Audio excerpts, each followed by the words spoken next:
Okay, well, it's good to see some new faces here and some old faces here, and it's such a blessing to see you guys coming to see the creation model. So welcome to Creation Science 105. It should be 113, but this will make a lot more sense when it comes after the evidence for the flood talk. This one's going to show you a biblical flood model that explains 25 major features on the Earth and in the solar system, and it explains it logically. And then it has 20 astoundingly accurate predictions, and the NASA discoveries are also validating this theory. So this is, I think you're going to really enjoy it, but let's just jump. If you're looking for kids' gifts, I've got them here, the Willie the Woodsman and Chippy and Chetty. You can get these on Amazon. The neat thing is it shares the gospel at the end. And the Willie the Woodsman, it's really neat because the kid has a dinosaur. It's a kid and his pet dinosaur. And it's very clever the way he writes it because it's logical. It's plausible, you know, how he writes it. But again, those are fun. And then another book that if you're looking for a Christmas gift, this is Christian Men of Science, 11 Men Who Changed the World. This is like Johann Kepler, Boyle, Faraday, Maxwell, and Walt Brown. That's who we're here to talk about, his theory, the hydroplate theory. And if you want to hear this book in an audio form, I read it on my YouTube channel. This is, and I read it on Zoom. It's 120 minutes long. I should have been cut off at the 40-minute mark, but it didn't cut me off. So you get the whole talk there, and he's just an amazing guy. And so he went to heaven, I believe, on September 27th, just a couple of months ago, or almost 2 months ago. And he was here 88 years. And he had his birth and a dash and then his death. And he made the most out of his dash. You know, the time he was here, I think he's going to be remembered of today's Isaac Newton. He just has so many things. He's connected so many dots. And he got a PhD from MIT, and we'll get into that. And so if you're looking for something to do, and this was happened even before he went on to heaven, we were putting together this week of celebration. The Hydroplate Theory Week of Celebration is going to be December 1st to the 6th at 7 p.m. and you can watch it on YouTube on the Hydroplate channel. And we've interviewed a bunch of people, and I'm so excited to see that. I was like a kid in a candy store learning more about the hydroplate, learning more about Walt Brown.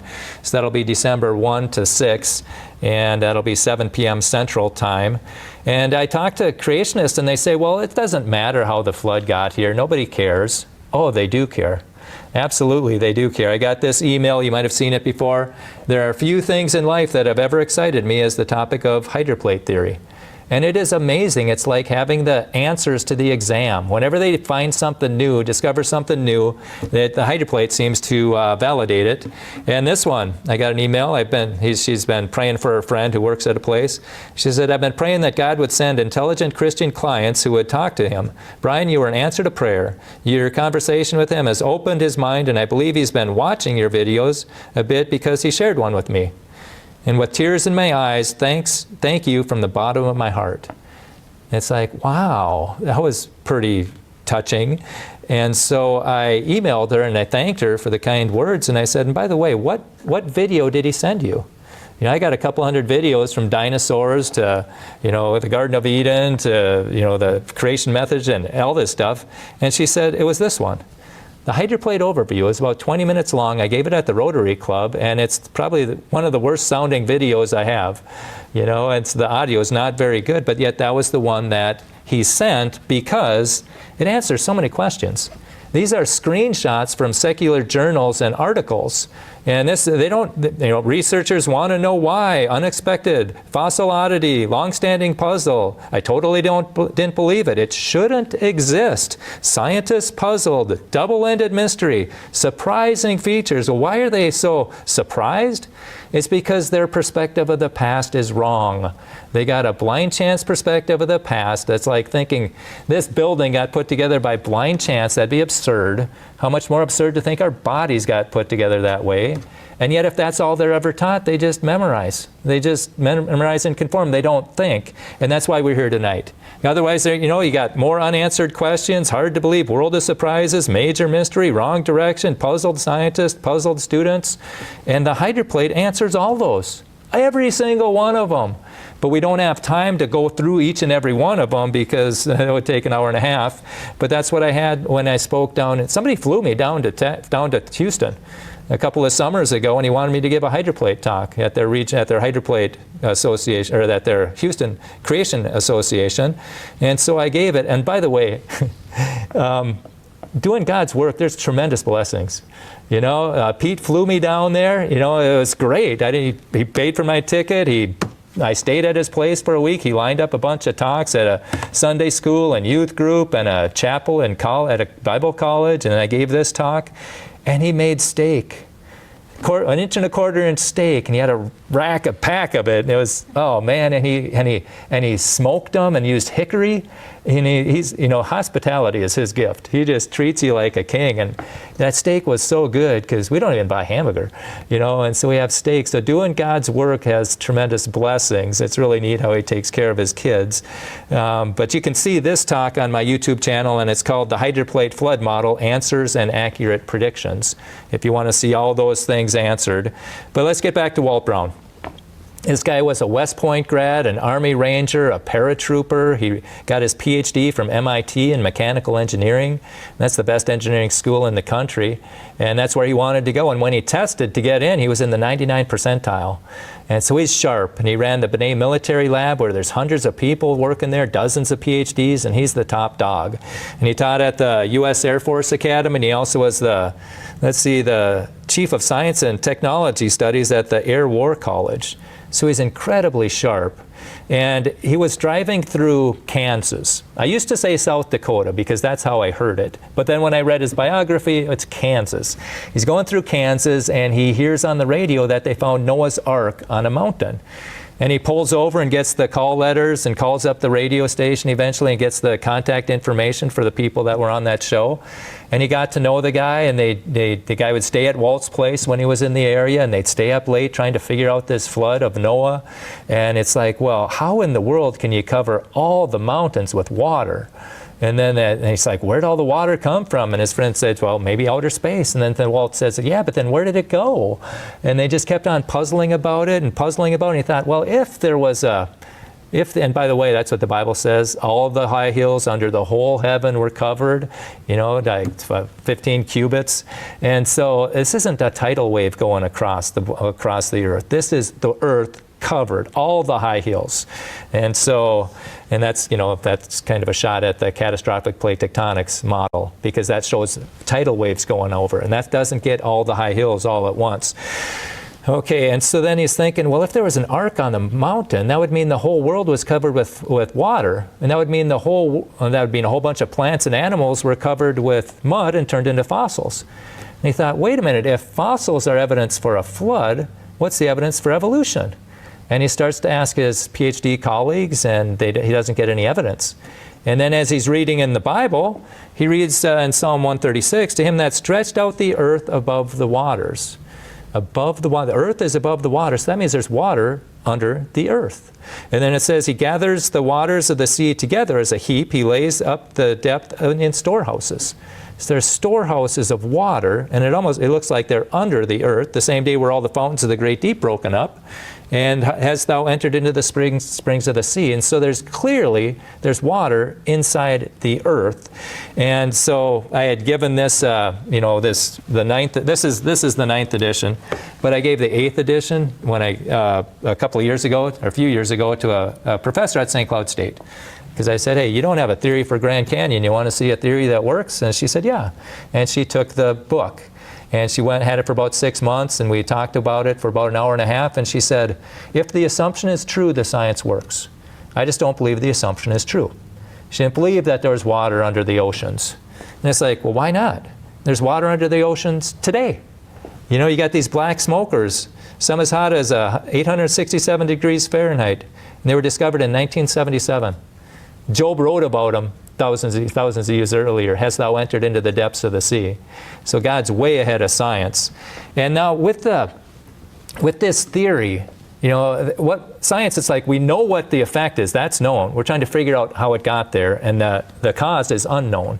Where this is backwards. He sets up the cause with one assumption.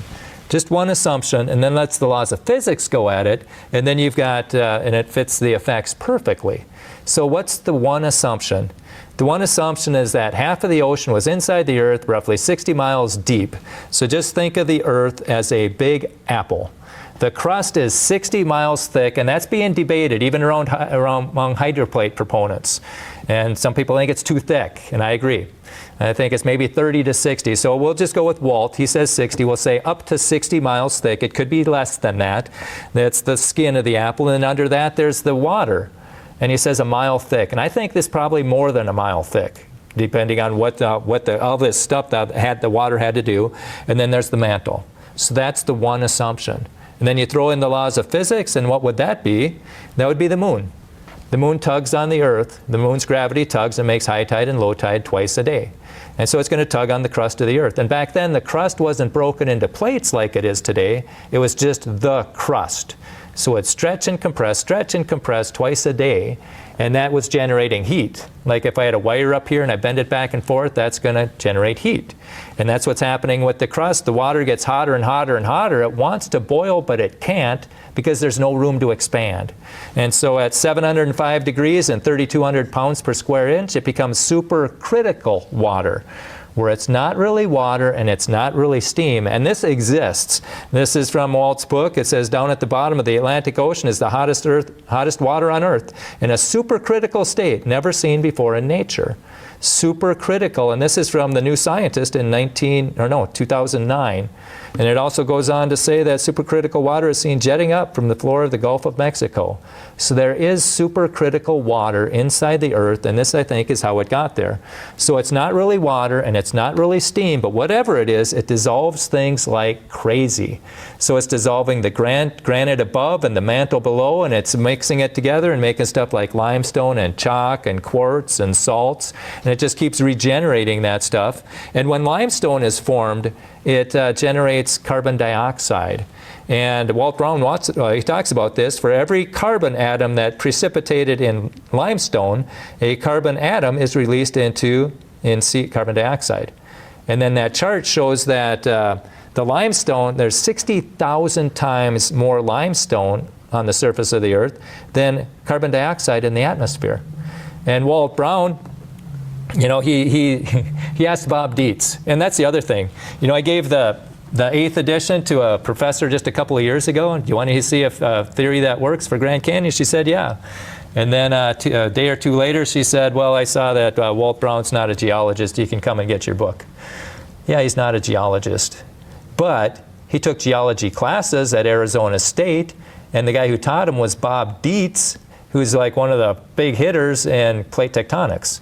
Bob Dietz is the guy who coined the term seafloor spreading. And so, and they were friends. They each had a competing flood model, but they would still meet every Wednesday for an hour or two and talk about things. And one time Walt asked Bob, he said, hey, where'd all the limestone come from? And Bob says, beats the blank out of me. And if you want to see more about that, Brian Nickel, he's got some really good videos. This one's answering problems with limestone formation. If you like diving in deep, he just does an excellent job on the origin of Grand Canyon, the origin of radioactivity, the origin of comets and asteroids. Just incredibly good done. And his Grand Canyon video is the most effective at showing what actually happens. Okay, and so this is the flood model. Hydroplate model. You got the rupture phase, that's when the fountains of the Great Deep break up. And then you got the flood phase, that's for 150 days, and the flood waters keep rising. And then you got the continental drift phase, that's about 1 day. When the continents slide together, and at the end of it, you got the compression phase where the mountains rise up in about an hour. You know, and then at the end there's the recovery phase. That's when the valleys were cut, and also when, let's say, the plateaus were formed. So we'll touch on that. We'll show you how all this goes. Okay, let's go back to the supercritical water inside the Earth, getting hotter and hotter, more and more pressure, dissolving the crust. The crust is getting weaker and weaker, and it's hotter and hotter, higher pressure. And Walt Brown says there was, 372,000 pounds per psi in that water. And just think of that. going from 372,000 psi going up to atmospheric pressure of like 14.7. It's just going to be expanding like crazy coming up. It's just going to expand under that. Like if I had a water bottle here and it was under that much pressure, if I just cracked it, it would probably destroy this room. All that stuff gushing out of there very fast. So eventually the crust can't take it anymore, and it cracks. And that crack goes in two directions all the way around the world, and the water just explodes out of there. This is the fountains of the great deep. And the Bible talks about it, I believe. In the 600th year of Noah's life, in the second month, the 17th day of the month, the same day were all the fountains of the great deep broken up. Genesis 7:11. And that crack went around the world in two directions and came back together. And that's how it could rain for 40 days and 40 nights. And then the water still continued to go up until the 150th day. I think that's when the fountains were covered with too much water. It couldn't rain anymore. And people say, well, if that happened, Brian, wouldn't it leave a mark? And I said, yeah. It left the mid-oceanic ridge. That's a 46,000-mile mountain range that goes through the bottom of every ocean, and then it comes together on itself where that circle is. And that's where Walt Brown thinks that it ended. So he thinks it started up over by Alaska. Okay, so now we're going into the flood phase. All this water's coming up, and this is what's happening. During that, there's a lot of erosion taking place. You got two 60-mile cliffs that are crumbling into this high-pressure water. And on Earth, you can only have a cliff 5 miles high before it can't hold it underneath. And these are 60 miles high, so that's all crumbling in there. That's where we get the sedimentary rock. So the granite's eroding, the mantle's eroding, and then it gets all. And then there's cementing agents inside that water, and that's how you get the sand to turn into sandstone. You know, you can have all the sand in the world; it's not going to turn into sandstone if it doesn't have a cementing agent. And it's also evenly mixed. You don't have hard spots and weak spots. It's also evenly mixed, and we'll talk about that in a little bit. But this is Science Daily. Earth's crust missing in the mid-Atlantic. Why is it missing there? It's exposed to the mantle is exposed to the seafloor. Why is that? Was the crust never there? Was it once there but then torn away? If so, how and why? Okay, well that's the continental drift phase. They tell us that it's missing in the Atlantic. That's because it slid away. So as the cliffs were eroding, they're getting farther and farther and farther apart, and pretty soon there's nothing pushing down on the mantle. And the mantle bulges. And then the continent starts sliding. Like if you had a train track and you lift up one end, the train's going to start rolling. And that's what's happening here. And Walt says, imagine how fast a skater or a hydroplate would slide down a mountainside the size of the mid-Atlantic ridge, whose surface was 50 times slicker than liquid water. 50 times slicker. That's going to start rolling. Just imagine an air hockey table. Put some water on there. It's not going to slide too well. But if you got some air pushing on that, and it's going to just go like there's no friction. And I think that's what's happening with the hydroplates. The plates were sliding on supercritical water, which is basically friction-free. And so they got some momentum going. And they kept on going until they met resistance, and then they buckled up. And that's what formed the mountains. The mountains rose up in about an hour, and that's why the mountains, the major ones, are pretty parallel to the mid-Atlantic ridge. And Walt says that the continental drift phase ended with the compression event, the sudden crushing, buckling, and thickening of crashing hydroplates. Earth's mountains, such as the Andes, were pushed up in less than an hour. Could you imagine that? Could you imagine what that sounded like? Mountains forming. Well, I think that Psalm 104 gives us a hint. The water stood above the mountains. Okay, the water is above the mountains. Not sloshing over the mountains. The water is above the mountains. At thy rebuke they fled. At the voice of thy thunder they hasted away. The voice of thy thunder. I'm thinking that's what the mountains sounded like as they formed, as they went up. And you look at the mid-Atlantic ridge, that rose up. Well, if something rises up, something has to sink in. Well, what sunk in? It was the Pacific Ocean. And that's why we got the Ring of Fire.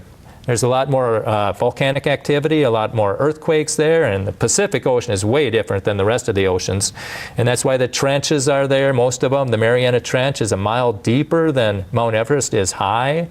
And how did that form? And you got all these sea mounts and table mounts, 40,000 of these things at the bottom of there. Some of those table mounts, those are volcanoes, the cones that got sheared off with the waves. And yeah, it's way different, and I think that's why. And it sunk in. What else sunk in? That's Zealandia in that square right there. That's the 8th continent. It's Zealandia, sunken 8th continent, reveals its buried secrets. And they found evidence of land-based fossils there. So at one time, that was above the surface. And it was about the size of India. And what I like about Walt Brown's book is that pretty much at the end of every chapter, there's a decision table where you got the theories on top and the features on the side, and then you red, green, and yellow. Or, red is it does, it's not good at all. Green says, yeah, it explains it really well. And then yellow is maybe. And you look at the, trying to explain the trenches, earthquakes, and the ring of fire. And under the hydroplate, it's green all the way down, except for a few yellow, 1 yellow, 2 yellows. And if you look under plate tectonics, it's red all the way down, except for a couple of yellows. And I just am baffled why we aren't talking about this theory more. But this is a compression event. Those big plates are sliding friction-free, and they keep going until they run out of water, meet resistance, and then they buckle up. And that's incredible pressure, incredible friction, and that's going to melt some of that stuff and turn it into magma. And that's going to be how our coal and oil and marble and diamonds formed. They all needed heat and pressure to form, and this is what supplied it. And they find carbon-14 in all of those. They're not millions of years old. If you find carbon-14 in anything, it can't be more than 100,000 years old, because it's got a half-life of 5,730 years. So that millions of years propaganda is not true. And then this is the Gunnison Canyon. For scale, you look across the canyon, those trees on top are 15 feet tall. And look at that big canyon. And it's got crushed. Those are compression cracks. They got squished together, and as the pressure built up, they cracked, and the quartz inside melted. And you find this, I mean, what force could do that? What force could compress that much granite to make it crack? Well, I would say it's the plates that are sliding, and then one end stops, but the other end keeps going and crushes it, and you find the same stuff at the bottom of Grand Canyon. And Grand Canyon, and there's all these layers above it, all the layers that are just really sorted very purely. As the water's coming up, it's bringing all that sediment, the plates are kind of vibrating, and the waves are going across, so they call that, what do they call that? Liquefaction. And that's going to sort them into the different layers. Like if you had a bottle of dirt and mud and sand and stuff, and you shake it up, it's going to settle out based on its density, size, and shape. And that's what happened in those layers.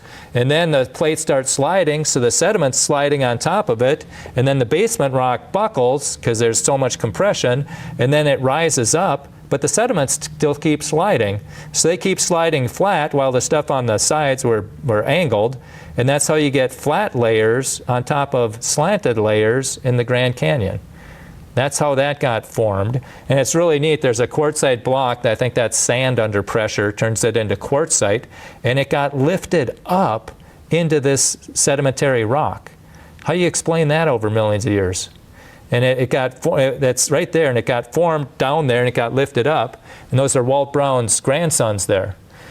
And I asked the leader of Canyon Ministries, they're a Christian organization. I asked him about this block. It's a 5 to 10 ton block, and it's at Isis Temple, and he knew about it. He said, but it takes a day or two of hiking to get there, so you really got to know what you're doing to get there.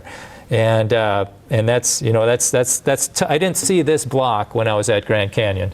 That didn't show up on any of the placards. And then we come to the recovery phase. And this is when the water that was covering all the mountains, the whole earth, gush off the continents to fill in the Pacific Ocean. And that's why we have these submarine canyons at the mouth of most major rivers. These are canyons that are at the bottom of the ocean. You can't cut a canyon today at the bottom of the ocean. So that shows us that the continents were higher and the oceans were lower, and the water gushes off after the flood, cuts the canyons, and the continents sink down, and then the ocean rises up and buries it in water. And you see a big canyon in Greenland under 2 kilometers of ice. And how did that happen? The water gushed off the Greenland, cut the canyon, and then the Ice Age came and filled it up. And we aren't going to have time for the Ice Age tonight, but during Q&A or something you might. Okay, and then this, how do plateaus form? Okay, and a plateau that's got one vertical side to it, and typically it's next to the major mountain ranges. And how does that happen? Well, it's hydraulic lifting. Okay, the mountains are a big mass on a small base, so they sink in. And as they sink in, it squirts the magma to the side, and it builds up pressure on the side until there's a weakness, and a block shoots up. And then it keeps squishing water to the, or magma to the side until another block shoots up, and another block shoots up. And that's how you get the plateaus next to the mountains. The Colorado Plateau is roughly a mile high. The Tibetan Plateau, that's roughly 3 miles high. But that's how it all forms. So it's not a mystery. What's the mechanism? It's hydraulic lifting. And what's the force? It's gravity. And as it shoots out, some of this magma might squirt to the top. And then when it gets hard on top, then when a bunch of water comes by, which is the great denudation, you have to remove 2,000 cubic miles of sediment before you can start cutting the Grand Canyon. And so the water comes by, and it doesn't wash away the lava, but it washes away everything besides it. And so this is where you have Red Butte. And I saw that this year. That's 1,000 feet of Mesozoic sediment, which is really pretty soft and crumbly, capped with volcanic rock. And that's how that formed. And I got to see it. I took the picture as we're driving by.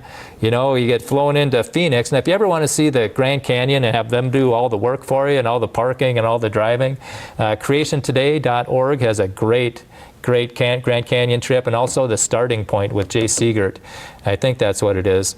And it's just beautiful. You fly in on Thursday, and you're on the rim on Friday, you're on the river on Saturday, and then you're either flying out on Sunday, or else you're still doing stuff with Jay's trip. But as you drive up from Phoenix, you're going to see Red Butte on the right, and you'll see something real similar, that Cedar Mountain. That's by Desert Views Tower in Grand Canyon. That's 900 feet of sediment. And that's all got washed away. And there's a tower there that has windows, and the window that you would see this had a blanket in front of it. I wish I would have took a picture. But yeah, that's a lot of fun. And this Monday I'm going to be debating somebody on Grand Canyon, the origin of Grand Canyon. That'll be 7 o'clock on the Standing for Truth YouTube channel. And I've got some questions for them. And they've got, 8 or 9 theories on how Grand Canyon was formed, and there's the features. And again, hydroplate theory is green all the way down, and everyone else is red or yellow, it seems. So we should be looking at this thing. And we don't have time for the Ice Age. Basically, but let's talk about the frozen mammoth. How do you freeze a mammoth standing up?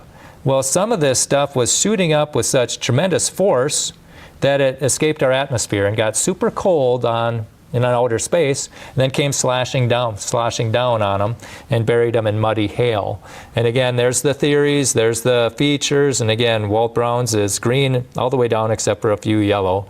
And why didn't they thaw out? That's why it didn't, the big roll, yeah, which got, you can see that on, you can see that on some of my other videos. I want to focus more on this one, on what we can do with this information, and look at the accurate predictions. Okay, and the inland seas, what caused these? That's the Mediterranean and the Gulf of Mexico and the Black Sea and the Caspian Sea. What do they have in common? They all have a whole bunch of salt at the bottom of it. I think this is the salt that was formed in the subterranean chambers, and then it just blew out. Well, how would that happen? Well, chondrules give us a clue. Chondrules, what is that? These are things in outer space, or these are things in space, in meteorites. And you look it up in Britannica. Chondrules are small rounded particles embedded in mostly stony meteorites. Okay, and it's formed at high temperatures, and then they don't know how they melted, but they need high velocity collisions and quickly cooled. Okay, well, the hydroplate sounds like that. The supercritical was high temperature, that's where they formed. You needed, and as the water's going out of there, the plates are going to be kind of fluttering.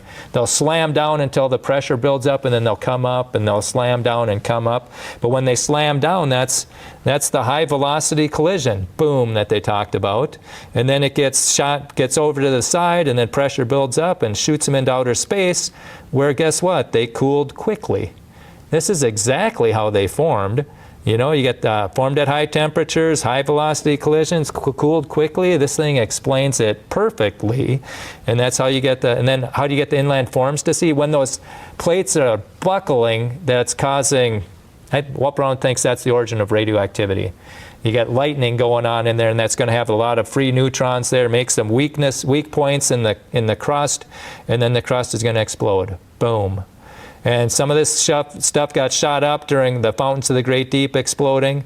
And some of it, not only did it escape our atmosphere, it escaped our gravitational pull. And that's where he thinks the comets came from, and the asteroids, and the trans-Neptune objects came from Earth.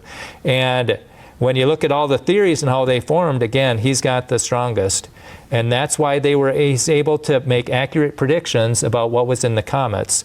And I think we did a talk on that. Kevin Lee does an excellent job about NASA discoveries validating what the hydroplate theory would propose. And let's see here. And the near side of the moon is pounded, and the far side is peppered. Why is that? The near side should be protected by the Earth. You know, anything coming in from the Earth's side, or the top or the bottom, it's going to get sucked to the Earth because of the gravity. But yet that's where the major impacts are. You got more moonquakes, you got more lava flows on the near side. It's because it came from the Earth. And so then there's predictions. You know, what are the predictions of the hydroplate theory? And there's 58 of them. And in print, there's about 7 or 8 of them that are accurate. But Fred McNabb, he went through and he found 20 of them. And we don't have time to go through all of them, but the accurate ones are in blue. The other ones are just numbered. So we'll just take a look at what was accurately predicted. You know, superrotation in atmosphere of Venus. And that was predicted, and it was validated. Salty water in very deep granite cracks was validated. Many fossilized whales at the base of the Andes. And you guys, this will be up on YouTube. You can take screenshots and look at his references. This is just, we're flying over the surface.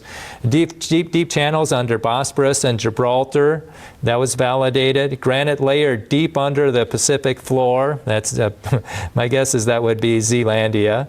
And then fossils of land animals, not just shallow water plants, will lead to be found in near trenches. Oh yeah, it was. Shallow water fossils and in and near trenches. Trenches are way at the bottom.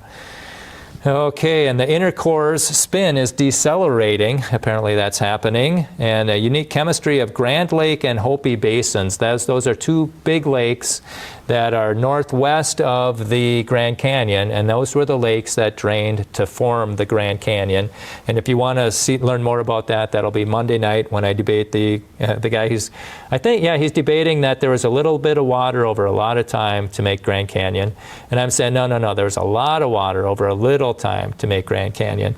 So it'll be interesting during cross-examination. I get to ask him any question I want for, 20 minutes or so, and then he gets to do the same for me. That's the type of debate that I like. It's very fun.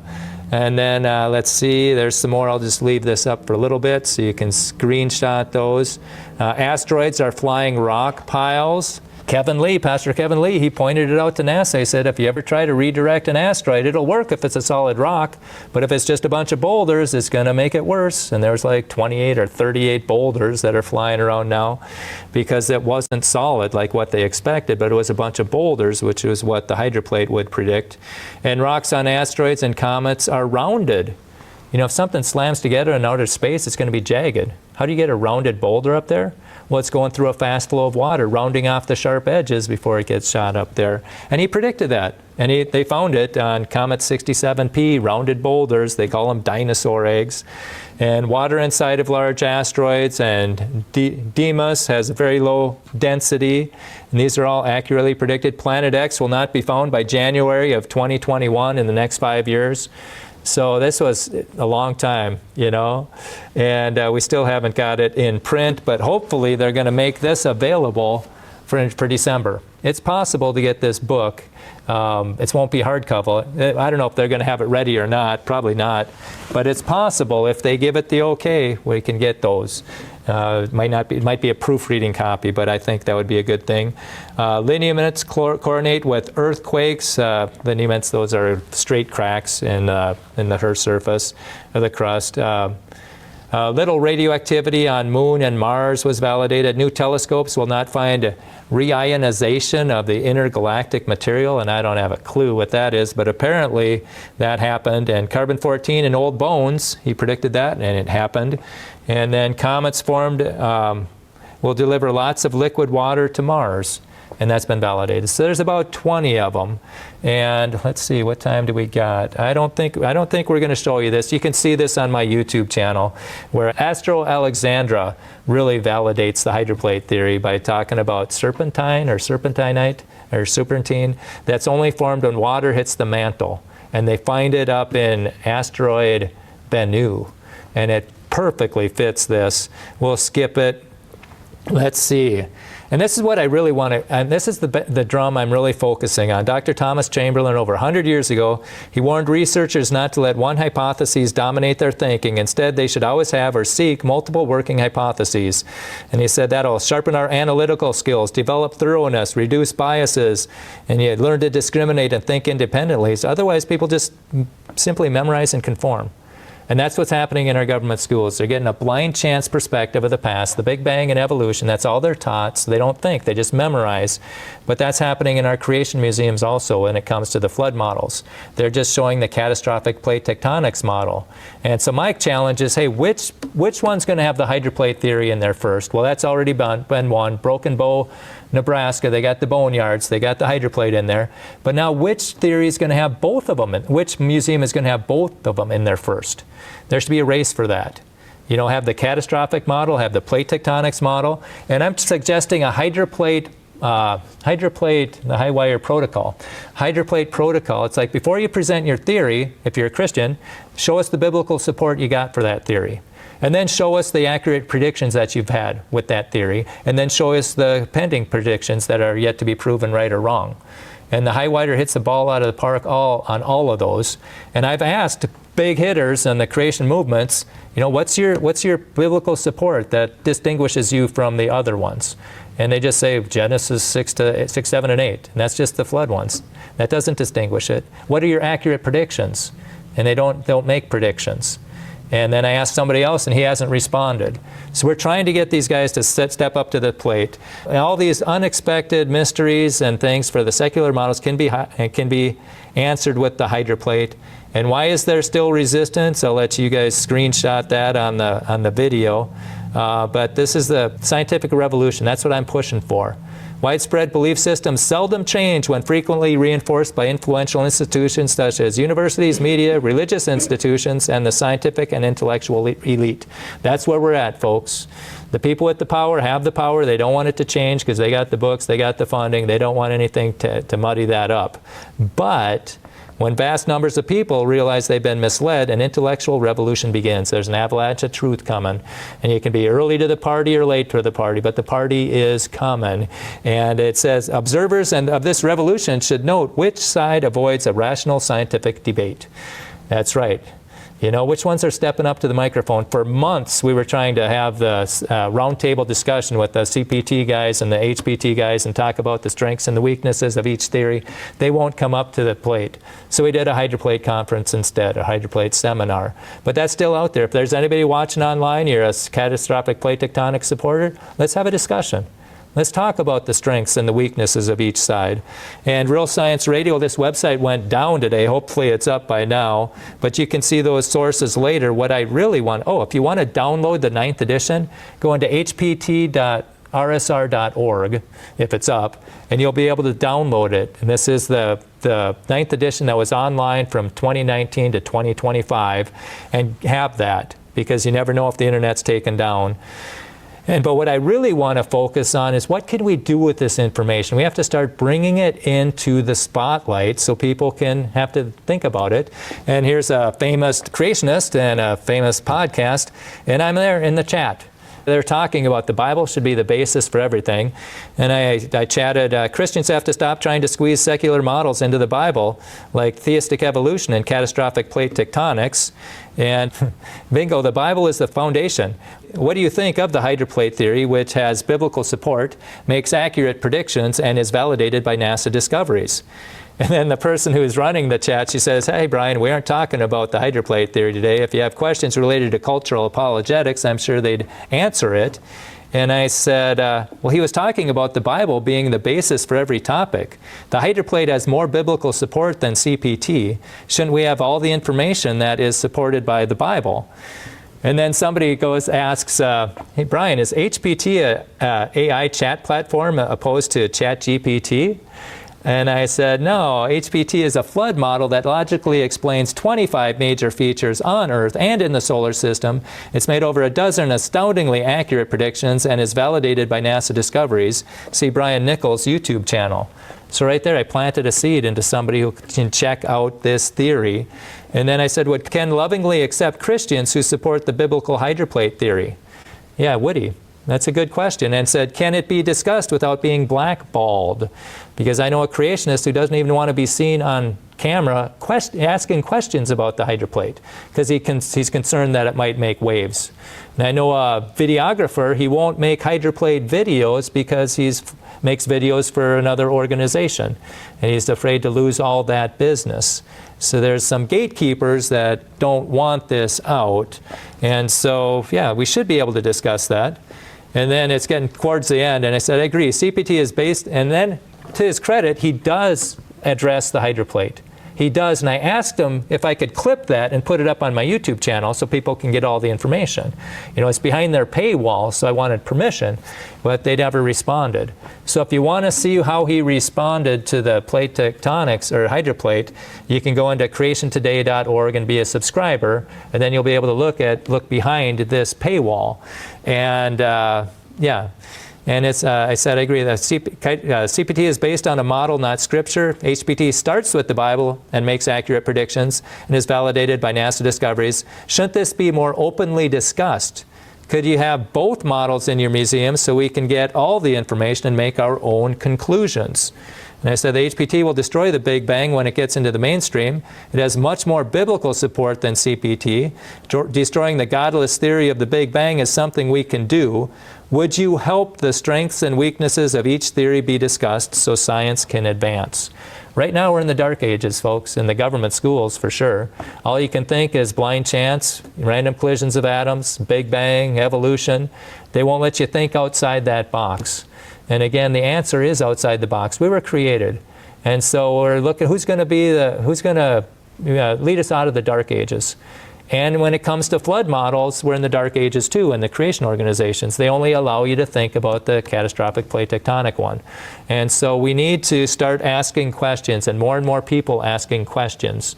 And I was at I heard a Randy Galuza, highly respect him. Heard him speak, oh boy, I don't have time for this. I don't, but anyhow, maybe during Q&A. What else here? Let's see. Thank you for your insights on HPT. I do appreciate it not being swept under the rug. Can we compare the accurate predictions of each theory and let the truth prevail? That's what I'm trying to do. That's what we're trying to do. What would be wrong with having both flood models in your museums? That would help people think critically instead of memorizing what is presented. And that's my big thing. I want people to think. And here's some, Brian Nichols got a good YouTube channel. You're going to go Christmas shopping, check out rsr.org or hydroplate.org. Those are some good websites. Again, we got the week of celebration on December 1st to the 6th. We got the Grand Canyon debate on Monday. And I want to destroy the icons of evolution one at a time. And Grand Canyon's one that is very, very flimsy, and is most of them. And those are some good websites. Brian Nichols, Solidify Your Faith, and this is the schedule. So anyhow, with that, we are done. Let's see. So thank you so much for participating. This was a lot of fun.